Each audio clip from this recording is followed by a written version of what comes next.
আমার পিছনে ঘাটে লঞ্চ আসতে আসতে ধুলিয়া এক মাতগর পোগো একটু তামসাটা তোরা দেখ। মাতগর পরে আইছে এই এখন সময় বাজছে কয়টা, 8টা ওভার হয়ে গেছে, 8:30 বাজে গেছে।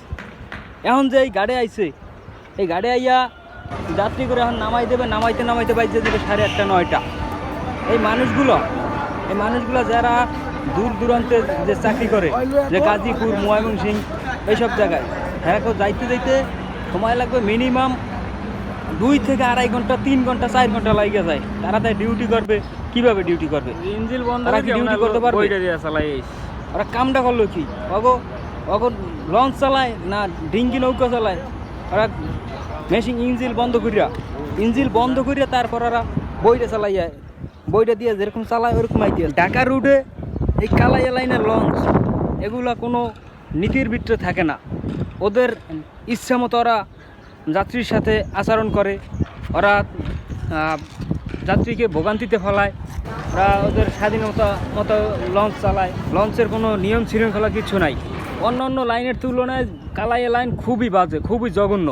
এসব মানুষ খালি মানুষের চলাচলের যাত্রা এই পথে নিরাপত্তা দিতে পারে না। মানুষ জায়গা পায় না, কেবিনের চিপা চাপায় তোষক লাইসে তারা রাখে, তারা এই তোষকটা বিক্রি করে। ওটা তো যাত্রীদের হক, ওটা তোরা কিসের জন্য এই সিন্ডিকেটটা করবে?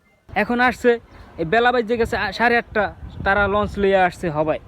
এখন মনে করেন এই যে মানুষগুলো দূর দূরান্তে কী যে ভোগান্তি, তারা অনেকের 9টায় ডিউটি, তারা যাইতে যেতে কেন গাজীপুর যাইতে যেতে তাদের বাজবে 11টা 12টা, তাদের কি চাকরির থাকবো? লঞ্চ কর্তৃপক্ষর দ্রুত এইসব কালাই লাইনের এই বাজে লঞ্চগুলোর যে ধুলিয়া এক বন্ধন এসব লঞ্চের প্রতি পদক্ষেপ নেওয়া উচিত।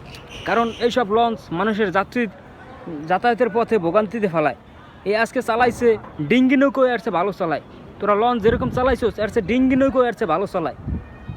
তাই সবাইকে সাবধান করে দেই, যথাযথ ব্যবস্থা নেবেন আর এগুলার প্রতিবাদ করবেন। প্রতিবাদ না করলে এসব লঞ্চ কখনো টাইম টু টাইম, বা লঞ্চ তো আর টাইম টু টাইম আসতে পারে না, হয়তো বা যাত্রাপথে একটু ব্যাঘাত ঘটতেই পারে, সময়ই করে, কিন্তু ওদের নিয়ন্ত্রণের বাইরে, মানে মানুষ যে চলাচল করবে এই নিয়ন্ত্রণ নাই। যে লঞ্চ আসবে 6টায় 6:30, ওদের লঞ্চ আসে এই যে 8:30 বাজে, 9টা বাজে, কোনো দিন 9:30 বাজে। তা ওরা মানুষ এভাবে আসলে মানুষ যাতায়াত করবে কিভাবে? সবাই ভিডিওটি বেশি বেশি শেয়ার করে লঞ্চ কর্তৃপক্ষকে কাছে পৌঁছে দেওয়ার সুযোগ করে দেবেন। ধন্যবাদ। বেশি বেশি শেয়ার করবেন। আর এই ধরনের অপকর্মের শিকার হলে সবাই দ্রুত পদক্ষেপ নেবেন।